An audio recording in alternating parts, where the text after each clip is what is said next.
ನಮಸ್ತೆ ಎಲ್ರಿಗೂ. ನಾನು ಪವಿತ್ರ. ಸಾಮಾನ್ಯವಾಗಿ ಯಾವುದೇ ತರಕಾರಿಯಿಂದ ಪ್ರತಿ ಬಾರಿಯೂ ಒಂದೇ ರೀತಿಯ ಪದಾರ್ಥವನ್ನು ಮಾಡಿ ಊಟ ಮಾಡೋದಕ್ಕಿಂತ ವೆರೈಟಿ ಆದಂತಹ ಐಟಮ್ಗಳನ್ನು ತಯಾರು ಮಾಡ್ಕೊಳ್ಳೋದಕ್ಕೆ ಎಲ್ಲರೂ ಇಷ್ಟಪಡ್ತೇವೆ.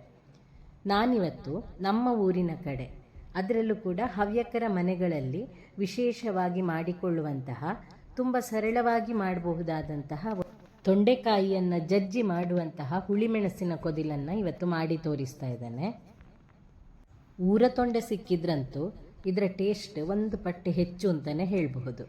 ಮೊದಲು ಈ ತೊಂಡೆಕಾಯಿಯನ್ನು ಚೆನ್ನಾಗಿ ತೊಳ್ಕೊಂಡು ಅದರ ತೊಟ್ಟನ್ನೆಲ್ಲ ತೆಗೆದು ಕ್ಲೀನ್ ಮಾಡ್ಕೊಳ್ಳಿ.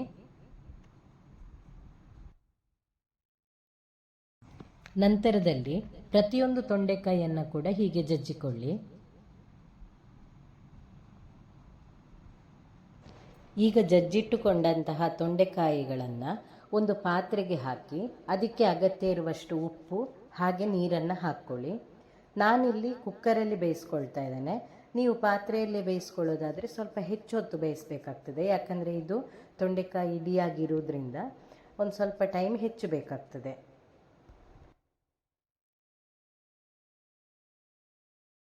ತೊಂಡೆಕಾಯಿ ಬೇಯುವಷ್ಟರಲ್ಲಿ ಇದಕ್ಕೆ ಬೇಕಾದಂತಹ ಮಸಾಲೆಯನ್ನು ರುಬ್ಬಿಕೊಳ್ಳೋಣ. ನಾನು ಮೊದಲಿಗೆ ಹೇಳಿದ ಹಾಗೆ ಇದು ತುಂಬ ಸಿಂಪಲಾಗಿ ಮಾಡುವಂತಹ ಪದಾರ್ಥ ಆಗಿರೋದ್ರಿಂದ ಇದಕ್ಕೆ ಯಾವುದೇ ಒಂದು ಐಟಮ್ಗಳನ್ನು ಹುರಿದುಕೊಳ್ಳಿಕ್ಕಿರೋದಿಲ್ಲ. ನಾನಿಲ್ಲಿ ಒಂದು ದೊಡ್ಡ ಕಡಿ ತೆಂಗಿನಕಾಯಿ ತುರಿಯನ್ನು ತಗೊಂಡಿದ್ದೇನೆ.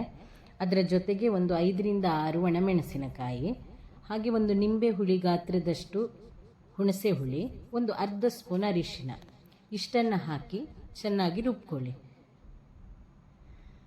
ಇದರ ಹೆಸರಲ್ಲೇ ಹೇಳುವ ಹಾಗೆ ಇದಕ್ಕೆ ಬೇಕಾದಂಥದ್ದು ಒಣಮೆಣಸು ಹಾಗೆ ಹುಣಸೆ ಹುಳಿ ಸ್ವಲ್ಪ ಹೆಚ್ಚು ಬೇಕಾಗ್ತದೆ.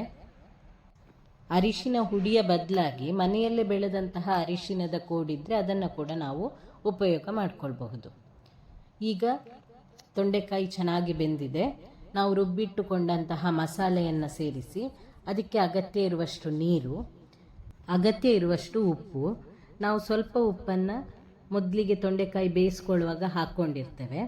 ಹಾಗಾಗಿ ಈಗ ಎಷ್ಟು ಬೇಕೋ ಅಷ್ಟು ಹಾಕ್ಕೊಳ್ಳಿ. ನಂತರ ಒಂದು ತುಂಡು ಬೆಲ್ಲ, ಇಷ್ಟನ್ನು ಹಾಕ್ಕೊಂಡು ಚೆನ್ನಾಗಿ ಮಿಕ್ಸ್ ಮಾಡಿ ಅದಕ್ಕೆ ಒಂದಿಷ್ಟು ಕರಿಬೇವು ಕೂಡ ಹಾಕಿ ಕುದಿಸ್ಕೊಳ್ಳಿ.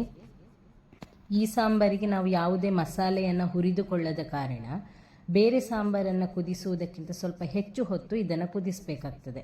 ಯಾಕಂದರೆ ಇದರಲ್ಲಿ ತೊಂಡೆಕಾಯಿ ಕೂಡ ಇಡಿಯಾಗಿ ಇರೋದ್ರಿಂದ ಅದು ಈ ಮಸಾಲೆಯನ್ನು ಚೆನ್ನಾಗಿ ಹೀರ್ಕೊಳ್ಬೇಕಲ್ಲ. ಹಾಗಾಗಿ ಸ್ವಲ್ಪ ಹೆಚ್ಚು ಹೊತ್ತು ಇದನ್ನು ಕುದಿಯೋದಕ್ಕೆ ಬಿಡಿ.